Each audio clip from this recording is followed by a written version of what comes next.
Hi guys, today I will cover the three most common berries here in the forest, and they are the bilberry, the lingonberry and the crowberry.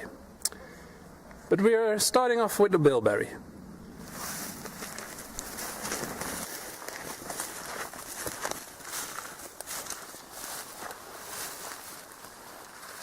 Right, these here are the bilberries.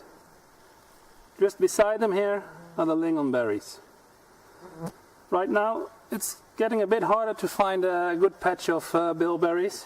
It's a bit in the end of the season for them. Right, before I start talking about the bilberries, I want to say something more in general about berries. Berries, they have a very high or a reasonably high sugar content, so they are a great source for getting carbohydrates in a survival situation.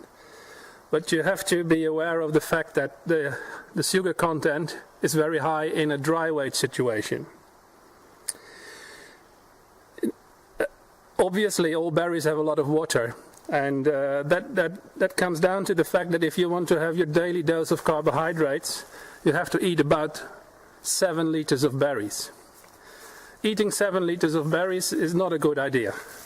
All berries have a lot of organic acids, and they will cause you a lot of stomach pain and eventually even diarrhea. Diarrhea, of course, will make you lose fluids and energy, which is very bad in a survival situation. So do not eat more than absolutely not more than about 2 liters of berries in a day.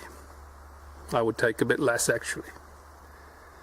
But they are here, they're a very nice source for carbohydrates, and if you mix them with other plants and foods, it's a great stuff.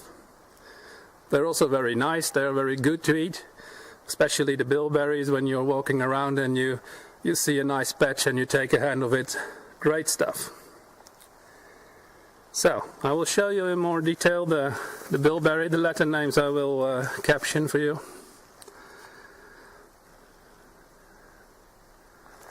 I don't know if it actually focuses on it quite good. And I see the plant. They have a very low content of vitamin C though, so you don't need to go eat berries for getting vitamin C. Much better to make some tea of pine needles. But they do taste very nice, and they also have a medicinal purpose. When you're having diarrhea, eating not more than 2 deciliters of blueberries can be a great help. You can also make tea of the leaves. Just take a fistful of leaves, pour boiling water on it and let it stand for a minute or 5, and you drink that a couple of times in a day. That will be a great help for relieving stomach problems, diarrhea and so on, intestinal problems. Another great feature of the bilberry is the plant itself. You see, it is a very tough material. The root is very tough as well. You see there's a very long root. And this can be used as a cordage, a binding material, which is very useful indeed. So this is the bilberry. Right next to the blueberries were the lingonberries, and they right now is a very good time for them. You see them everywhere. They are very bright red, shiny, and it's a very useful berry, it is indeed. They're also sometimes called the cowberry. Right, so this is the lingonberry. I'll give you a close look.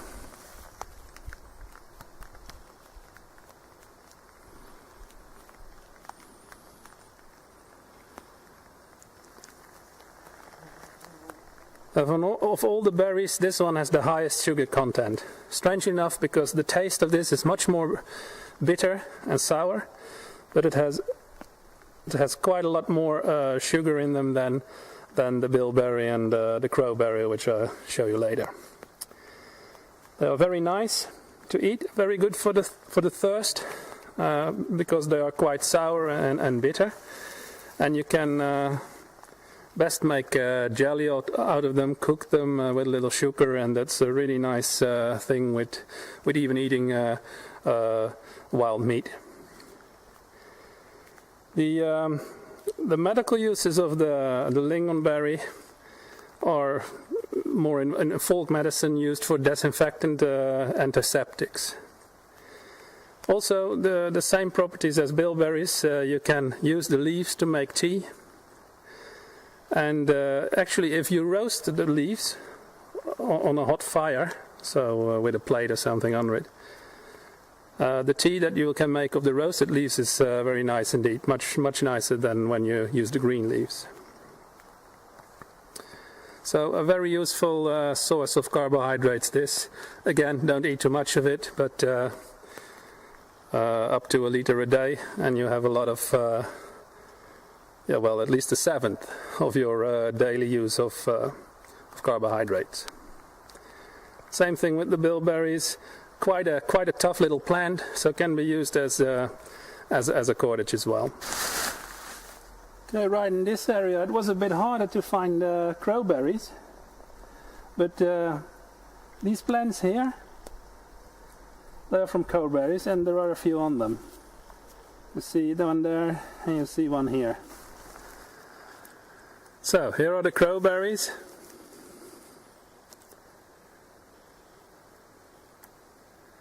You see, this is clearly a different family of berries. The leaves and the branches, they feel a bit more like pine. They are quite hard. These berries have an even less vitamin C content than bilberries, but they can be used to eat. They are very nice, I think. Personally, they have a kind of apple taste, a lot of moist, but slightly sweet. Really good for when you're thirsty. The medical properties of this berry are slightly the same as with the other two. They can relieve some stomach ailments, diarrhea and so on, but again, don't eat too much of it, because otherwise it will cause those same ailments. Where it's absolutely great for, if you see the plant, if you take a large wad of this, it's the best dishing up mop you will find. It's a nice brush for doing the dishes, and together with some sphagnum, there is nothing better really. So, a great berry to find, a great berry to eat, and it has, of course, the sugar content. Not so much as the lignon, but still a nice addition during the day. Right here you can see all the berries together. You see there are a few blueberries there, or bilberries. Those are the bilberries.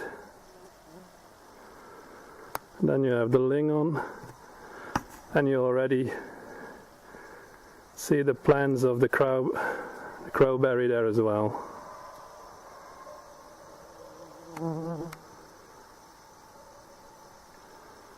But there were a lot more slightly. You see there you have crowberries and lignon.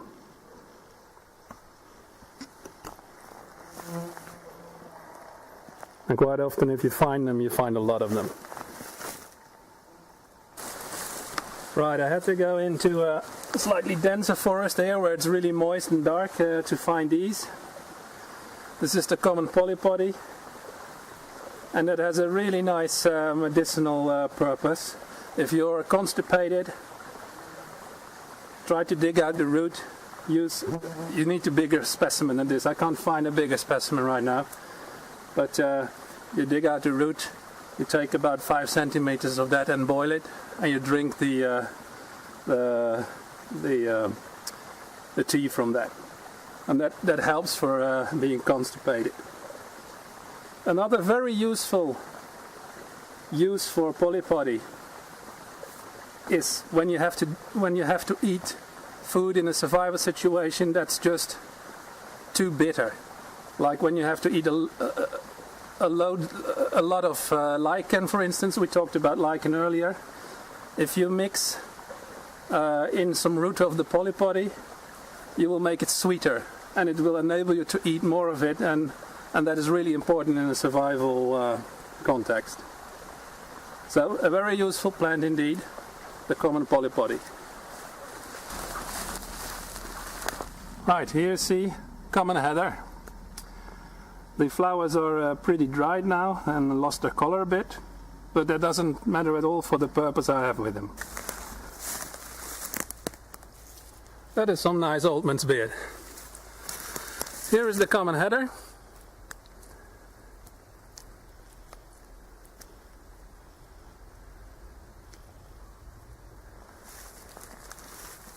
And just as with the plants of the berries, the plant itself can be used as a cordage. Pretty nice stuff for that.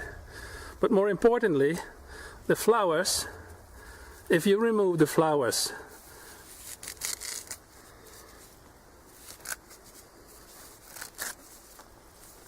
doesn't matter if there is some green with there. It just